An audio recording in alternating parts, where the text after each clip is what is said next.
Hello guys, welcome back to the my channel.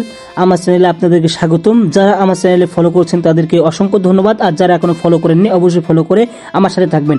আজকে একটা new blog হতে যাচ্ছে। আজকের ব্লগটা হচ্ছে আমরা সাতক্ষীরা ইঞ্জিল ভ্যানে করে খেলা দেখতে যাচ্ছি। অবশ্যই আমরা ইঞ্জিল ভ্যানের ভিতরে আছি, খেলা দেখার জন্য আমরা যাচ্ছি। অবশ্যই ইঞ্জিল ভ্যানে আমরা দলগতভাবে একসাথে যাচ্ছি। এখন আমরা মেন রোডে উঠলাম এবং তেল পাম্পে আসলাম আমরা তেল নেওয়ার জন্য। ইঞ্জিল ভ্যানে তেল নিয়ে আবারও আমাদের গন্তব্যের দিকে রওনা দিলাম। অবশেষে আমরা স্টেডিয়ামে পৌঁছে গেলাম এবং আমরা স্টেডিয়ামের গ্যালারিতে বসে আছি। দেখেন, ভরপুর লোক গ্যালারিতে বসে আছে। সকল লোক বসে আছে সাতক্ষীরা বনাম বরিশালের খেলা দেখার জন্য।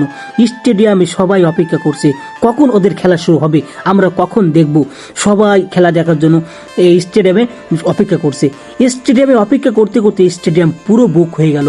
এত লোক আসলো, বসার জায়গা দিয়ে পারলো না। প্রচন্ড লোক, দেখেন চতুর সাইড দিয়ে স্টেডিয়াম ভরে গেছে। অবশেষে সেই কাঙ্ক্ষিত খেলা আমাদের মাঝে শুরু হয়ে গেল। এখন এই খেলা দেখেন কত সুন্দরভাবে শুরু হয়ে গেল।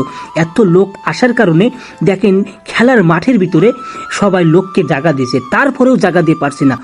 এত লোকের কোনো তুলনা নেই। এই খেলায় প্রচন্ড লোক হয়েছে।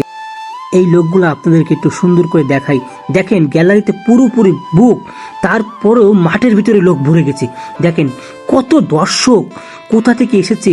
এই সাতক্ষীরা পুরো জেলা থেকে কি এরা চলে আসলো, পুরো গ্রাম থেকে কি চলে আসলো, প্রচন্ড লোক হয়েছে। আপনি যদি ওই দর্শকের ভিতরে হয়ে থাকেন, এই খেলা যদি এসে থাকেন, অবশ্যই একটা কমেন্ট করবেন আপনি এসেছিলেন কিনা। দেখেন কত লোক, আমি আমার এই ক্যামেরার ভিতরে নিতে পারছি না এত লোক। হয়তোবা আপনি যদি এই খেলা এসে থাকেন, কমেন্টের মাধ্যমে জানাবেন যে আপনি এই খেলাটা আপনি সরাসরি দেখেছেন কিনা, আর না দেখলেও অবশ্যই সেটাও কমেন্টের মাধ্যমে জানাবেন। খেলা কিন্তু মর্মান্তিকভাবে শুরু হয়েছে। এত সুন্দর খেলা, দর্শক দেখে এতটা আনন্দ করতেছে, আপনারা না দেখলে বুঝবেন না। যারা এখানে উপস্থিত ছিলেন তারা হয়তো এই খেলা সুন্দরভাবে উপভোগ করছে। আমি কিন্তু এই খেলায় দর্শক হিসেবে স্টেডিয়ামে বসে খেলাটা দেখতে পেরে আমি অনেক আনন্দিত। যারা এই খেলায় বর্তমানে উপস্থিত থেকে খেলা দেখেছেন তারা তো নিশ্চয় জানেন কত সুন্দর, কত আক্রমণ, সাতক্ষীরা কিভাবে আক্রমণ করছে, একটার পর একটা আক্রমণ। বরিশালও সাতক্ষীরার দিকে আক্রমণ করে, একটার পর একটা আক্রমণ করতেই থাকে। দর্শক তো উত্তেজনা, খেলা তো সেই লেভেলে হচ্ছে। সময়ের ভিতরে কোনো দলই গোল করতে পারলো না। হঠাৎ করে খেলা শেষ হয়ে গেল।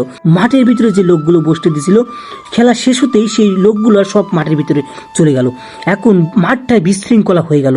এখন যারা খেলা চালাচ্ছিলেন তারা কি করবেন, তাদেরকে তো পেনাল্টি করে তাদের খেলা শেষ করতে হবে। তারা অনেক কষ্ট করে পেনাল্টিটা শেষ করলো। অবশেষে খেলা শেষ হয়ে গেল।